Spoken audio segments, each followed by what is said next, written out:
Efectivamente, se suele pensar que el veganismo y el antiespecismo, sobre todo de orientación abolicionista, pero no solo, implica una suerte de expansión de la idea clásica de individuo, individuo moderno, sujeto cartesiano, kantiano, pero a los animales, ¿no? A los demás animales.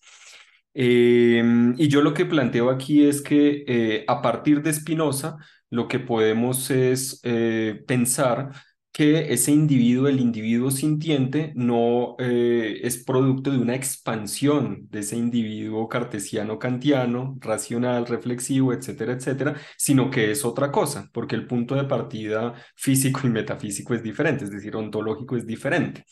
Entonces, ¿esto en qué se traduce concretamente hablando? Podríamos decir al día de hoy que aquellos cuerpos que normalmente denominamos cuerpos animales tienen una capacidad que es la sintiencia, y como capacidad es un obrar, es un ejercicio, ¿no? Es decir, la sintiencia no es algo que esté allí de manera pasiva, reposando, esperando a que lo comprendamos, no, la sintiencia es el obrar de la mente de esos cuerpos que entendemos como cuerpos animales en general, incluyendo también los cuerpos que solemos llamar humanos, ¿no? Entonces, ese es el primer punto. La sintiencia sería el obrar de la mente de los cuerpos animales. Mientras que la particularidad de esos cuerpos, cuya mente obra sintiendo, es que tienen sistema nervioso centralizado y cerebro, o sistema nervioso centralizado como mínimo. Pero de nuevo, ese sistema nervioso o ese sistema nervioso centralizado y ese cerebro específicamente no se deben entender tampoco como eh, cuerpos pasivos allí dados sin más ni más, sino que son a su vez el producto de la composición de otros cuerpos, de cuerpos a nivel físico-químico, pero también orgánico, es decir, en la medida en que a nivel físico-químico hay determinadas relaciones de composición y también composición entre las células a nivel orgánico, es que es posible que emerja algo así como el sistema nervioso y ese sistema nervioso se corresponde con una mente, es decir, con una dimensión deseante. Que obra sintiendo, específicamente sintiendo. Eh, eh, y por lo tanto, entonces el cuerpo no está dado, el cuerpo siempre está en acción, es un cuerpo procesual, pero la mente tampoco está ya de antemano, sino que siempre una mente que obra, una mente procesual. Eh, y las dos cosas siempre se presentan al mismo tiempo, ¿no? Cuerpo y mente. Eso en el caso de los animales se expresa como sistema nervioso y sintiencia. Perdón, sí, como sistema nervioso y sintiencia o sentir, que es el obrar de esa mente, de la mente de inherente a ese cuerpo. Entonces, aquí el individuo, ¿qué es? A eso era a lo que iba. A veces hablar de eso es un poco complejo porque implica eh, simplificar muy rápidamente toda la filosofía de Spinoza y además habiéndole intervenido. Entonces, a veces es un poco difícil debido a eso.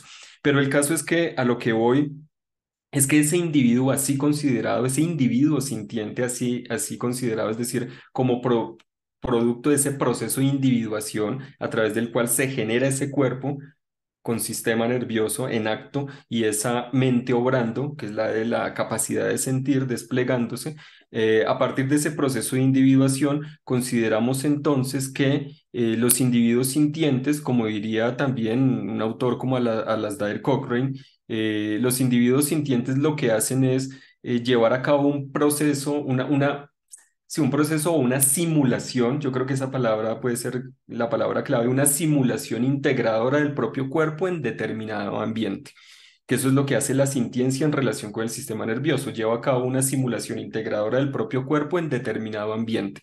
Y en la medida en que son capaces esos cuerpos y esas mentes de llevar a cabo esa simulación integradora del propio cuerpo en un ambiente, pueden percatarse de que algo les está sucediendo a ellos y no a otros, es decir, de que tienen una vida propia, una vida que puede ser afectada, que puede empeorar o que puede mejorar.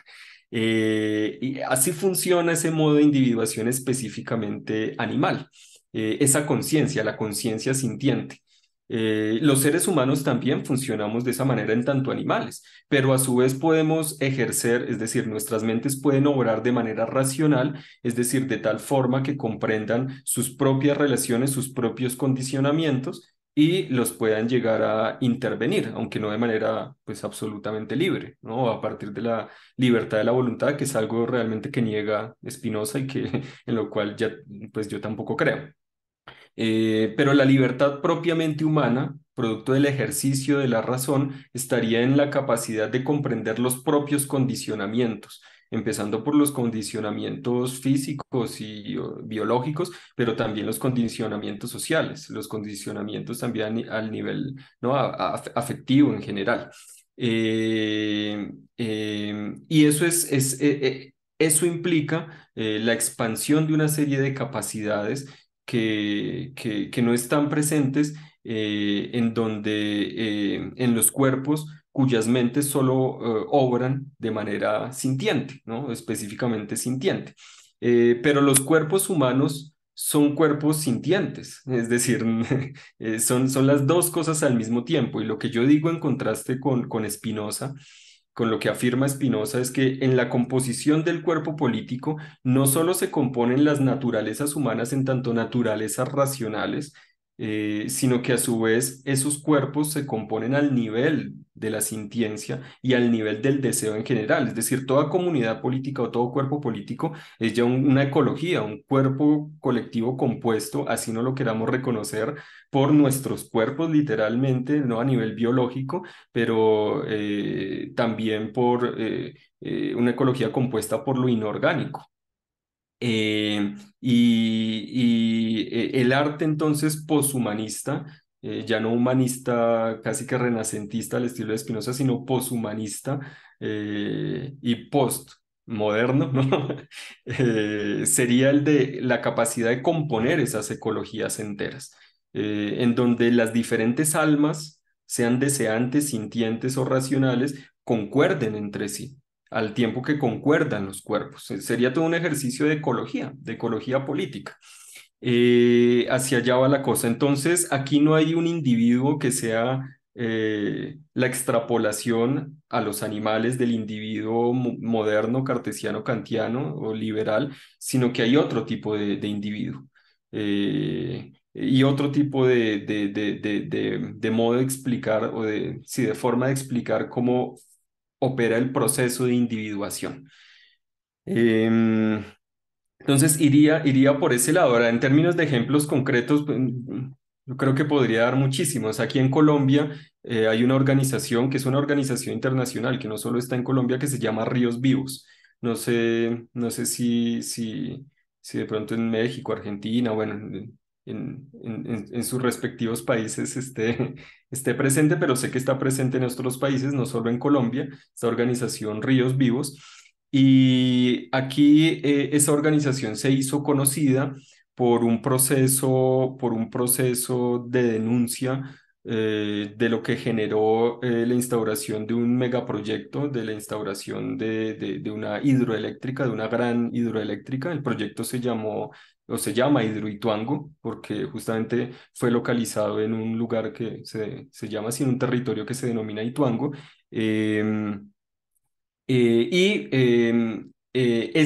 Lo que dicen, por ejemplo, desde el movimiento Ríos Vivos, es que ese megaproyecto, esa gran hidroeléctrica, se instauró allí sin primero haber pasado por la consulta, no solo la consulta previa a las comunidades humanas, en términos de diálogo racional, etcétera, etcétera, sino que ese megaproyecto fue llevado a cabo sin consultarle al río, al propio río.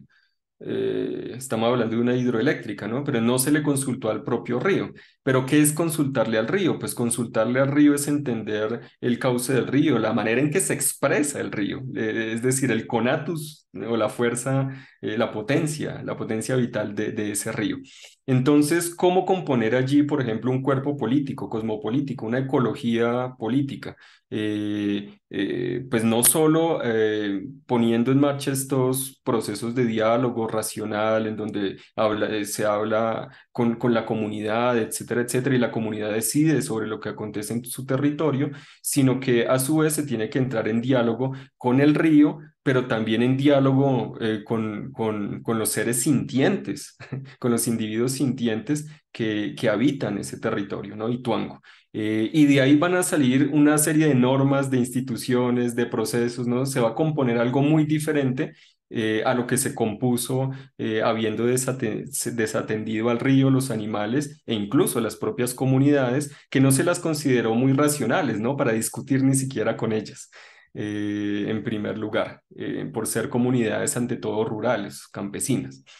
Am, entonces, en ese tipo de cosas estoy pensando. Ahora, ¿cuál sería el lugar allí de los derechos de los animales y del veganismo? ¿No? Pues sin lugar a dudas, en la medida en que los individuos sintientes tienen una vida, como lo puse al final del texto, eh, pueden perderla. Y de ahí se deriva, se desprende inmediatamente la reivindicación del derecho a la vida. Ellos pueden ser asesinados. Una planta no puede ser asesinada porque no tiene derecho a la vida, pero sí tendría derecho a la existencia, afirmar su existencia y afirmarla de modo relacional en esa ecología compuesta, en esa ecología política. Entonces la planta tiene derecho a proliferar y a afirmar su existencia, aun cuando no tiene derecho a la vida, pero tiene el derecho que se corresponde con su modo de individuación, que no es el modo de individuación sintiente, es el modo de individuación, es un modo de individuación deseante.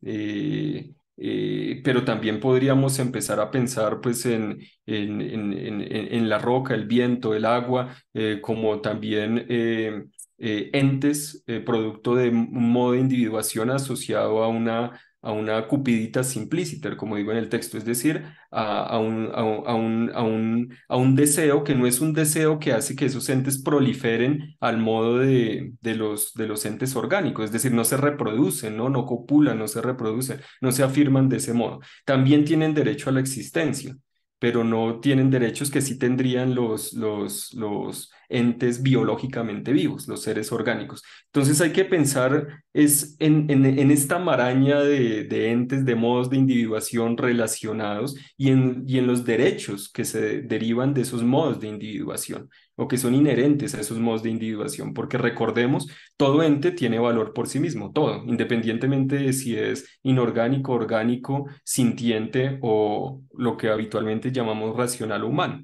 Todos tienen valor inherente porque sus naturalezas son naturalezas inmanentes, inherentes y no existen para otros. Pero son naturalezas en acto y siempre entreveradas. Y además los diferentes entes son a menudo todo a la vez. En el caso de los seres humanos eso se expresa pues de modo muy evidente. Los seres humanos tenemos pues los derechos a menudo denominados humanos que solo aplican además para los seres humanos, pero además tenemos los derechos de los seres sintientes, el derecho a la vida, a la libertad y la integridad corporal, incluyendo la dimensión física y mental, porque son cosas indisociables, pero también tenemos el derecho a la existencia, es decir, aquí no hay una exclusión en términos de derechos, sino siempre una inclusión cada vez mayor porque en la medida en que aumenta la complejidad corporal y vital de los diferentes existentes, lo que hacen es aumentarse, a expandirse los derechos. No es que los derechos de unos vayan en contravía de los de otros. Y esa complejidad de la existencia humana es también la que nos permite componer mundos con otros cuerpos más simples, ¿no? Como el cuerpo de la molécula, el cuerpo de la bacteria, el cuerpo la bacteria, las bacterias de nuestro cuerpo, la flora bacteriana, que ya es toda una ecología, ¿no? En fin. Entonces va por ahí la cosa. Muchísimas gracias, Iván. De verdad es que cada pregunta y cada reflexión nos daría para podernos quedar aquí horas y horas y nosotros encantadas y encantados de escucharte. Y de nuevo, bueno, pues agradecerte tu participación, la generosidad de tu tiempo. hay felicitaciones de Ivana Perlines, felicita al doctor Antonio de Anquín, que bueno, también es miembro de nuestro grupo de investigación en Argentina, te felicita, Yaski también, Yaski Kinari, que es alumna de la materia de Derecho Animal aquí en el posgrado, también te felicita. Y pues agradecerte de verdad tu tiempo y que nos hayas compartido esta primicia, porque así lo tomo yo como una primicia de lo que estoy segura va a ser un texto pues como muchos textos que tú nos has presentado disruptivos, yo recuerdo mucho ese texto en esta compilación que hiciste, ¿no? Que esa es una crítica muy fuerte a Nussbaum, ¿no? Cuando Nussbaum estaba acá en el top 10 de los autores citados, ¿no? Y estoy segura que, bueno, este texto que nos has presentado preliminarmente, pues va a ser igualmente disruptivo y va a generar muchos debates muy fructíferos. Pues yo te agradezco mucho en nombre del Grupo de Investigación en Derecho Animal, agradezco a nuestro público fiel y comprometido que está aquí hoy con nosotros. Te vamos a hacer llegar tu reconocimiento a tu correo y esperemos que esta sea la primera de muchas más colaboraciones conjuntas, Iván. Muchísimas gracias. No, muchísimas gracias a ti y a las personas que me escucharon activamente, porque yo sé que escuchar es justamente todo un esfuerzo, ¿no? Todo un obrar, no es solo un padecer, como diría Spinoza. Eh, Respecto al título del libro, creo que va a ser que se me había olvidado responder esa parte de la pregunta. El título del libro creo que va a ser Animales y Cambio Climático. No estoy seguro, lo pueden cambiar en en estos días antes de que salga, pero pues a través de ti yo se los podría hacer llegar porque al parecer va a ser de distribución libre y gratuita.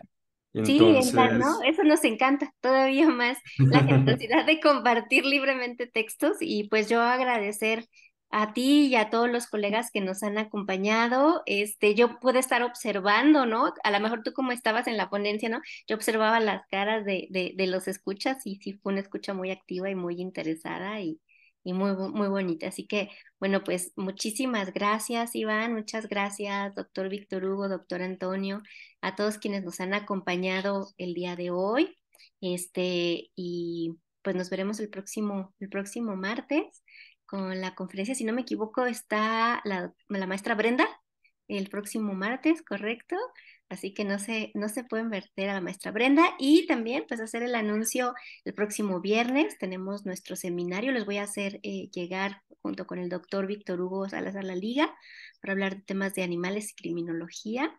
Y si se pueden conectar, estamos transmitiendo en vivo los octavos coloquios de Derecho Animal en conjunto con la Universidad de Atacama y la Universidad Central de Chile. Les agradezco muchísimo su participación. Muchas gracias, Iván, y estaremos por ahí al pendiente para próximas y futuras colaboraciones. Muchas gracias. claro que sí, ojalá que sí. Un abrazo, chao. Gracias. Chao. Iván, un saludarte, doctora Rossi, Bye. Chao, Lo doctor. compañeros. mismo, Hasta Víctor, un luego. abrazo. Hasta luego, que esté bien. Chao.